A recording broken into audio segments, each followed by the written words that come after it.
In the spring of 1960, the city of McAllen, Texas, was preparing to celebrate one of the most important holidays in the Christian calendar.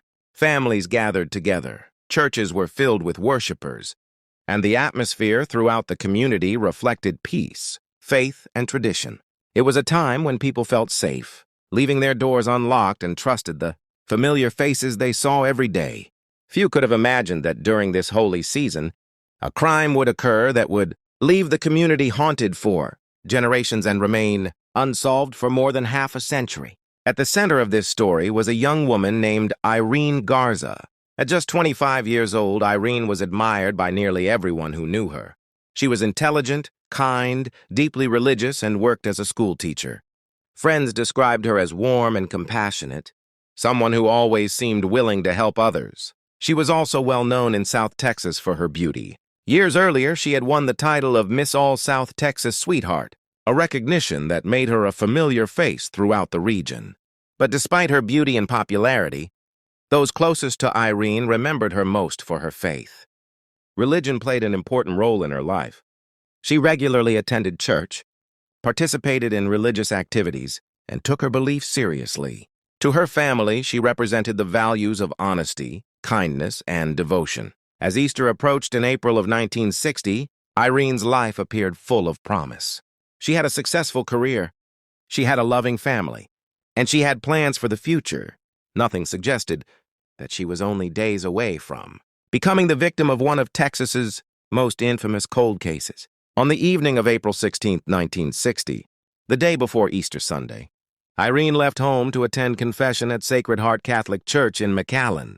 For Catholics, confession is a sacred ritual in which believers privately confess their sins to a priest. During Easter weekend, many church members participate in confession as part of their religious preparation. That evening, Irene told her family where she was going. There was nothing unusual about the trip. It was something she had done before. Nobody had any reason to worry. She left expecting to return home shortly afterward. But she never came back. As the hours passed, concern began to grow. Family members waited for her return. Friends expected to hear from her. But there was no sign of Irene. At first, people assumed there must be a simple explanation. Perhaps she had stopped somewhere. Perhaps she was delayed. Perhaps there had been a misunderstanding. But as the night continued and Irene remained missing, those explanations became harder to believe. By the next morning, panic was beginning to spread. The young teacher, who was known throughout the community, had vanished without a trace. Police were notified and a search quickly began. Officers interviewed family members and friends, hoping to identify anyone who may have seen Irene after she left for church. Investigators retraced her known movements. They examined possible routes. They searched nearby areas, yet no immediate answers appeared. One fact quickly stood out.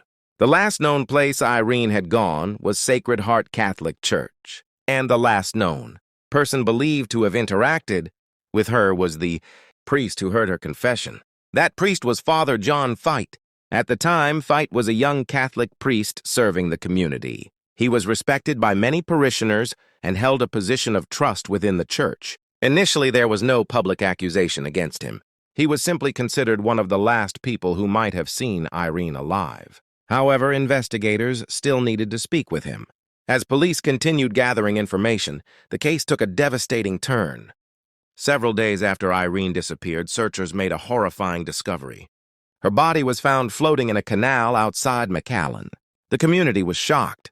The young woman who had left for church on a holy weekend had been found dead. What had started as a missing person investigation was now officially a murder case. The discovery devastated Irene's family. They had hoped she would be found alive. Instead, they were forced to face an unimaginable tragedy. As investigators examined the body, evidence suggested that Irene had suffered a violent attack before her death. The details disturbed both law enforcement and the public. This was not an accident. Someone had deliberately harmed her. Someone in the community knew what had happened. The question was who. Almost immediately, attention returned to the church. Detectives wanted to know exactly what happened during the hours Irene spent there. Who saw her arrive? Who spoke with her? Who was present that evening? And most importantly, what did Father John Fite know? As investigators began looking closer at the young priest, Rumors started spreading throughout McAllen. Whispers moved through neighborhoods. Conversations took place behind closed doors. Many residents found themselves asking a question that seemed almost impossible to believe. Could a priest be connected to the murder? At first, the idea sounded unthinkable. A priest was someone people trusted, someone people confessed their deepest secrets to, someone expected to guide others morally and spiritually. Yet as detectives continued gathering evidence, more and more attention started focusing on Father John Fite. And before long, investigators would uncover information that would place him at the very center of the case and begin a mystery that would remain unsolved for nearly 60 years. As investigators continued examining the evidence, the focus increasingly shifted toward Father John Fite. At first, detectives approached him as they would any other witness. After all, he was believed to be one of the last people to have seen Irene Garza alive. Understanding exactly what happened during her visit to the church was critical to establishing a timeline. Fate told investigators that Irene had come to the church for confession and then left afterward. According to his account, there was nothing unusual about the meeting. Nothing suspicious. Nothing that would explain her disappearance. But as detectives dug deeper, certain details began raising concerns. Witness statements did not always align perfectly. Timelines seemed unclear, and some investigators felt that Fite's explanations left important questions unanswered. The problem was that suspicion alone could not solve a murder case. Detectives needed evidence, and at that moment, evidence was in short supply. Meanwhile, news of Irene's death spread rapidly throughout McAllen. Residents were horrified. This wasn't simply another crime. Irene was well known in the community. Many people had attended school with her. Others knew her through church. Some remembered her beauty pageant appearances. Her death felt personal to the entire city. As public concern grew, rumors began circulating. People discussed possible suspects. Speculation appeared in newspapers. Conversations took place at family dinner tables, workplaces, and church gatherings. Again and again, one name surfaced: Father John Fite. Investigators soon learned information that made their suspicions even stronger. Several women came forward with stories that painted a troubling picture of the young priest. Some described uncomfortable encounters. Others claimed Fite had displayed behavior that seemed inappropriate. Although these reports did not directly connect him to Irene's murder, they caused detectives to look at him more closely. The image of a respected priest was beginning to crack. Behind the scenes, law enforcement worked tirelessly to build a case. They conducted interviews. They reviewed witness statements. They examined physical evidence. But every time they seemed close to a breakthrough, they ran into the same problem. There simply wasn't enough proof. The forensic technology, available in 1960, was extremely limited compared to modern standards. Today, investigators rely heavily on DNA testing, digital analysis, and advanced forensic techniques. Back then, many of those tools did not exist. Cases often depended on eyewitness testimony, physical evidence, and confessions. Without those elements, proving guilt was incredibly difficult. As months passed, pressure on investigators continued to grow. The public wanted answers. Irene's family wanted justice, and detectives desperately wanted an arrest. Yet the case remained frustratingly incomplete. Then something happened that shocked many people involved in the investigation. Father John Fite left McAllen. For some residents, the timing seemed suspicious. Questions immediately emerged. Why was he leaving? Was it simply a routine transfer? Or was there another reason? The Catholic Church maintained that personnel decisions were internal matters. But for many people, Fite's departure felt like an opportunity lost. The man who had become the primary focus of suspicion was now gone. As years passed, the investigation began losing momentum. Detectives changed assignments. Witnesses moved away. Memories faded. Evidence aged. The case that had once dominated headlines slowly drifted into the background. Yet Irene's family never stopped searching for answers. They refused to accept that her murder would remain unsolved. They attended meetings. They contacted officials. They pushed investigators to continue looking at the case. Again and again, they asked the same question: what really happened on the night Irene went to confession? Unfortunately, each year seemed to bring more disappointment. The investigation stalled. Leads dried up, and no arrest was made. Eventually, many people assumed the case would never be solved. For law enforcement, it became what is commonly known as a cold case, a case where the investigation remains, Open but active leads have largely disappeared. Cold cases are often difficult because time works against investigators. Witnesses forget details. Evidence deteriorates. Potential suspects age or die. What once seemed solvable becomes increasingly complicated. But Irene's family refused to give up hope. Even when others lost interest, they continued fighting. Even when officials suggested the chances of solving the case were slim, they kept pushing. And they would need that determination, because decades later, a hidden secret would emerge. A secret that had remained buried for more than 40 years. A secret connected to a monastery hundreds of miles away. And a confession that one man had carried silently for decades. At the time, nobody knew it. But somewhere far from Texas, a former monk possessed information that could change everything. Information that would eventually breathe new life into the investigation. Information that could finally answer the question haunting McAllen since 1960. Who killed Irene Garza? And when that secret finally came to light, it would trigger one of the most remarkable cold case breakthroughs in American history. As the years turned into decades, the murder of Irene Garza became one of Texas's most frustrating cold cases. New investigators inherited old files. Retired detectives passed their notes to younger officers. Boxes filled with witness statements, photographs, and reports remained stored in evidence rooms. Yet despite all the work that had gone into the case, no one had been arrested. No one had been convicted. And Irene's family was still waiting for justice. Many people eventually stopped talking about the case. New crimes captured public attention. New headlines replaced old ones.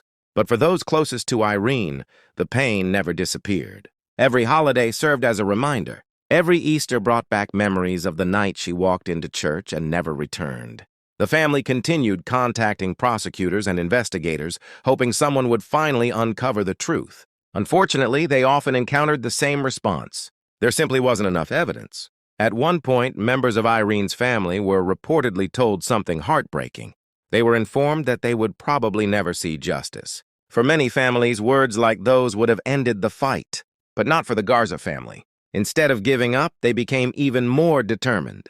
They refused to allow Irene's name to be forgotten. And eventually, that determination would make all the difference. Meanwhile, Father John Fite continued living his life far away from McAllen. Years passed. Then decades. The young priest who had once been at the center of suspicion grew older. Public attention faded.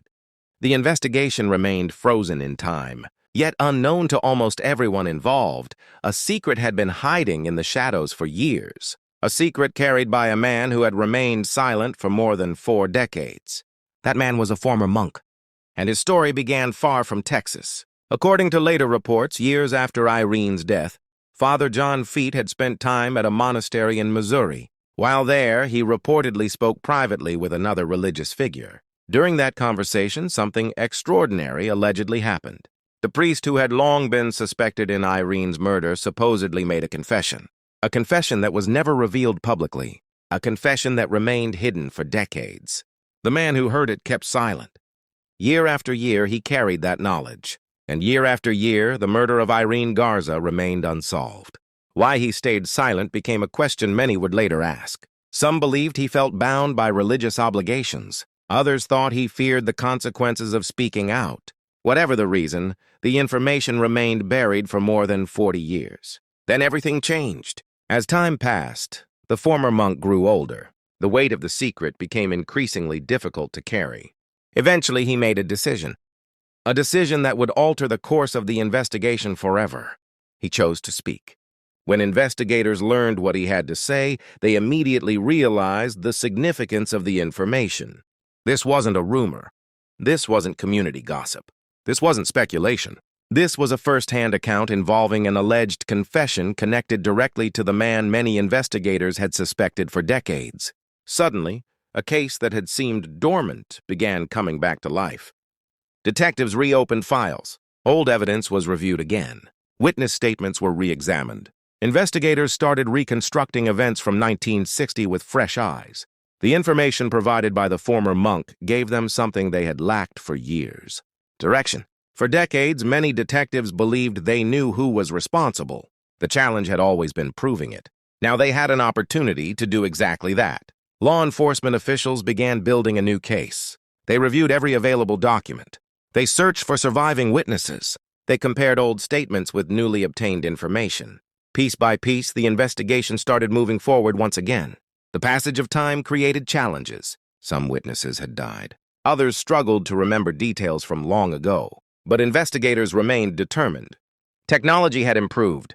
Investigative techniques had evolved.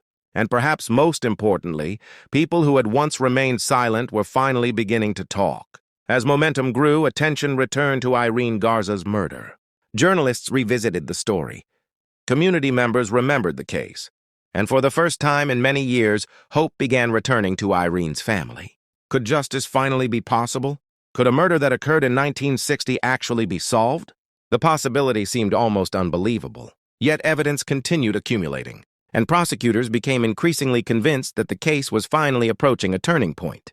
For the Garza family, it felt as though decades of persistence might finally pay off. The answers they had sought for more than half a century suddenly appeared closer than ever. But investigators still faced one final challenge. Having information was one thing. Winning a conviction was another. To achieve justice, they would need to present a case strong enough to convince a jury beyond a reasonable doubt. And after 57 years, that would be no easy task. Yet, despite the obstacles, authorities believed they were finally ready to take action. The moment Irene's family had waited for since 1960 was approaching. And soon, an arrest would send shockwaves through Texas, bringing one of America's oldest cold cases back into the national spotlight. As investigators prepared to move forward, excitement and tension spread throughout the community. For decades, people had wondered whether anyone would ever be held accountable for Irene Garza's murder. Many believed the opportunity had passed. Too much time had gone by. Too many witnesses were gone. Too many years had been lost. Yet despite those challenges, authorities believed they finally had enough evidence to act. In 2016, 56 years after Irene Garza disappeared on her way to confession, former priest John Fite was arrested.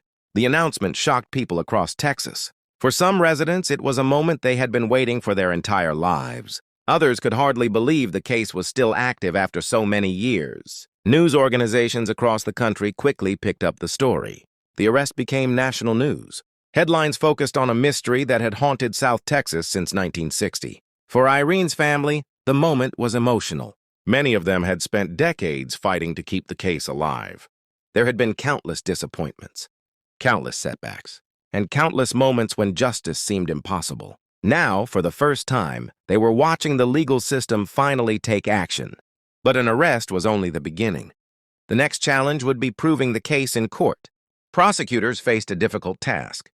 They needed to convince a jury beyond a reasonable doubt about events that had occurred more than half a century earlier. Most murder trials involve recent evidence and fresh witness testimony. This case was different. The crime had occurred 57 years earlier. Many people connected to the original investigation were no longer alive. Memories had faded. Evidence was decades old, yet prosecutors believed the case was strong enough to move forward. During the trial, jurors heard testimony about the original investigation. They learned about Irene Garza's disappearance. They heard details about her final known movements.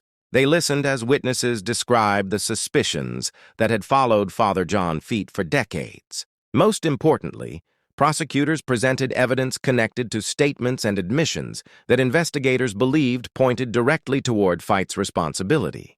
The defense challenged the accusations. They argued that the passage of time created uncertainty. They questioned witness memories. They attacked parts of the prosecution's case. The courtroom became the final battleground in a mystery that had lasted more than half a century. For Irene's family, every day of testimony brought back painful memories. The events of 1960 were no longer distant history. They were being relived in front of a jury. The loss, the uncertainty, the decades of waiting, everything returned. Outside the courtroom, media attention continued growing. Reporters covered every major development. Many people who had never heard of Irene Garza before now learned her story. A young teacher, a respected member of the community, a woman who entered a church on Easter weekend and never came home. The details continued to shock people. As the trial progressed, prosecutors argued that justice delayed was not justice denied. The passage of time, they said, should not protect someone from accountability, no matter how many years had passed. No matter how old the suspect had become, no matter how difficult the investigation had been.